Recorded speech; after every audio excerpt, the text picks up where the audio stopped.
Hello everyone, welcome back to my channel and welcome back to a new vlog. আজকের ভ্লগে মামার বাড়িতে ঈদের আরও বাকি কয়েকদিন আমরা কি করলাম এবং কোথায় কোথায় গেলাম এই সব কিছুই শেয়ার করব। সেদিন আমার মনটা খুবই খারাপ ছিল, কারণ সকাল সকালের মধ্যেই ছিলাম, তখন একটা বিড়াল কোনোভাবে ঘরের মধ্যে ঢুকে আমার হাতের উপর দাঁড়িয়ে নোকটা একদম বসিয়ে দিয়েছিল। তো এর জন্য আমার ভ্যাকসিন নেওয়া লেগেছিল। তো সেদিন সকালেই মামার সাথে মুরাদনগর গিয়ে ভ্যাকসিনের প্রথম ডোজটা নিয়ে এসেছিলাম এবং বাকি 2টা ডোজ আমি আমার বাসায় এসে দিয়ে নিয়েছি। তো এইসব নিয়ে আর কতক্ষণই বা মন খারাপ করে থাকবো, তাই আমি ভ্যাকসিন নিয়ে আসার পরপরই যখন দেখলাম যে আম পাড়া হয়েছে, তো আম কেটে কুটে তারপর আমরা 3 বোন মিলে কলাপাতা এনে তারপর কলাপাতার মধ্যে আম মাখিয়ে পুকুর পাড়ে বসে আম মাখা খাচ্ছিলাম। খুবই ভালো লাগছিল। এখানে দিদা দুপুরের জন্য রান্না টান্না করছিল, আর সেদিন বড় দিদা তারা সবাই চলে যাবে কুটিতে, তো এর জন্য আরো বেশি তাড়াহুড়া করছিল। তো এখানে মামা স্নান করছিল পুকুরে আমাদেরকে দেখিয়ে দেখিয়ে, কারণ আমরা সেদিন কেউই পুকুরে নামতে পারিনি। সকাল থেকে অনেক বেশি দৌড়ঝাঁপ হয়েছিল। তো যাই হোক, দুপুরবেলা খাওয়া দাওয়া শেষে এখানে দাদুকে বলেছিলাম যে মুচি পেরে দিতে, কারণ মুচি ভর্তা বানাবো। তো খাওয়া দাওয়া সেরে সেদিন বড় দিদা তারা চলে গেল এবং আমাদের ঘরটা একদম খালি হয়ে গিয়েছিল। আমরা এখানে তার জন্য বসেছিলাম একটু পুকুর পাড়ে। সন্ধ্যা হয়ে যাওয়ায় বাসায় এসে এখানে সেদিন আন্দিকুট থেকে কিনেছিলাম এই বিস্কিট টাইপের কি যেন, এগুলো খেতে কিন্তু খুবই মজা। আমাদের বাসায় সবাই অনেক বেশি পছন্দ করে। তো আন্দিকুট যেদিন গিয়েছিলাম সেদিনই অনেকগুলো কিনে এনেছিলাম। এগুলো খেয়ে তারপর বাইরে বসে আমরা নীলাংশর সাথে একটু খেলাধুলা করলাম। তারপর সেদিনের মতো ঘুমিয়ে যাই। তারপরের দিন সকালে অনেক সকাল সকাল উঠে স্নান টান করে রেডি হয়ে যাই, কারণ সেদিন যাচ্ছিলাম আমরা মহাষ্টমী স্নান এবং বাসন্তী পূজা দেখতে। এটা কুমিল্লার কৃষ্ণপুরে হয়ে থাকে মহাষ্টমী স্নানটা। তো এর পাশে একটা বাসন্তী পূজা হয়, আমরা সবাই দেখতে যাচ্ছিলাম। তো এর জন্য আমরা স্নান টান করেই বেরিয়েছিলাম। দিদা এবং ছোট মামা হচ্ছে স্নান করে যায়নি, সেখানে গিয়ে স্নান করবে। তো এই তো আমরা রিক্সা নিয়ে তারপর চলে এলাম কৃষ্ণপুরে। তো এখানে হচ্ছে মহাষ্টমী স্নান হচ্ছিল, দিদা এবং ছোট মামা গিয়ে স্নান করে এসেছে। আর মন্দিরের ভেতরই কি সুন্দর মেলা বসেছিল, খুবই ভালো লাগছিল। আমি কখনো লাঙ্গলবন্দ স্নানে যাইনি, কিন্তু প্রথমবারের মতো কৃষ্ণপুর মহাষ্টমী স্নান দেখে ভালোই লাগছিল। আর পাশের মেলাগুলো আমার সবচেয়ে বেশি ফেভারিট ছিল।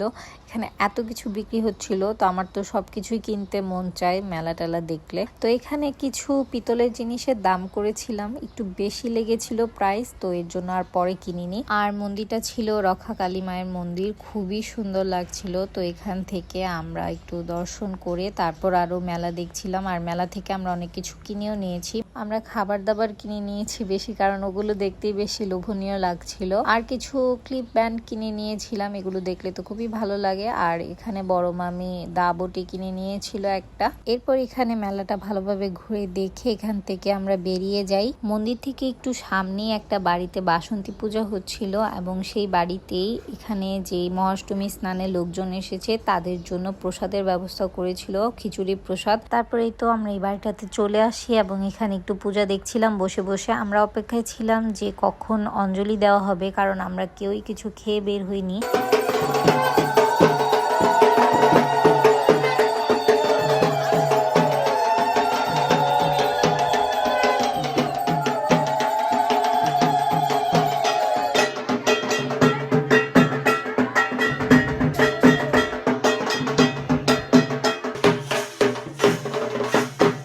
তারপর জানতে পারলাম যে অঞ্জলি দিতে আরো বেশি দেরি হবে এবং নীলাংশ এখানে জ্বালাচ্ছিল অনেক, তো এর জন্য বাড়িতে যেতে হবে। তারপর ওখান থেকে খিচুড়ি প্রসাদ নিয়ে তারপর আমরা বেরিয়ে যাই, আর ওখান থেকে রিক্সা ঠিক করে তারপর একদম বাড়িতে চলে আসি। সেদিন অনেক বেশি রোদ উঠেছিল এবং অনেক বেশি গরম লাগছিল, তো আমরা সবাই টায়ার্ড হয়ে গিয়েছিলাম। বাড়িতে গিয়ে খাওয়ার জন্য মামা এখানে পরোটা এনেছিল এবং চা করে নিয়ে এসেছিল ছোট মামি। তো পরোটা দিয়ে চা খেয়ে নিয়েছি। আমি সবসময় রং চা খাই, কিন্তু পরোটা যদি সাথে থাকে তাহলে দুধ চা ছাড়া পরোটা খেতে একদমই ভালো লাগে না আমার। খাওয়া দাওয়া শেষ করে তারপর এখানে দেখি দাদু আবার পুরি সিঙ্গারা নিয়ে এসেছে, তো পুরি সিঙ্গারাও খেয়ে নিয়েছি। আর এর আগের দিন ডাবের পুডিং বানিয়েছিলাম, তো আমরা সবাই মিলে ডাবের পুডিং খেয়ে নিয়েছি, কারণ অনেক গরম পড়েছিল সেদিন। এই গ্রামের বাড়িতে আসলে সকালবেলাটা ভালোই ঠান্ডা লাগে, রাতে তো অনেক বেশি ঠান্ডা লাগে যে কাঁথা নেওয়া লাগে গায়ে, কিন্তু এই দুপুর সময়টাতে ঘরে একদমই থাকা যায় না, লাগে এত গরম লাগে এই দুপুর সময়, আর কি বলবো। তো এর জন্যই সকাল থেকে এত কিছু খাওয়ার পরও ডাবের পুডিং ঠান্ডা ঠান্ডা খেয়ে নিয়েছি। এরপর আবার খেয়ে নিয়েছি গতদিন যে মুচি এনে রেখেছিলাম, মুচি ভর্তা করেছিলাম তেঁতুল দিয়ে, আম ভর্তাও করেছিলাম, তো সবগুলোই খেয়ে নিয়েছি। এরপর বিকাল দিকে একটু শাড়ি পরে সাজুগুজু করে নিয়েছিলাম, কারণ শাড়ি বলে এনেছিলাম মাকে যে আমি শাড়ি পরে ছবি তুলবো, কিন্তু গরমের জ্বালায় আমি শাড়ি পরতেই পারিনি একদিনও। আর পরের দিন যেহেতু চলে যাব, তো ভাবলাম আজকে একটু শাড়ি পরে ছবি তুলে নিই। পর সন্ধ্যার দিকে আমরা সবাই খেতে বসে পড়ি। ওই যে মেলা থেকে এনেছিলাম অনেক কিছু খাওয়া দাওয়ার জিনিসপত্র, তো সেগুলো আমরা একটু একটু করে খাই।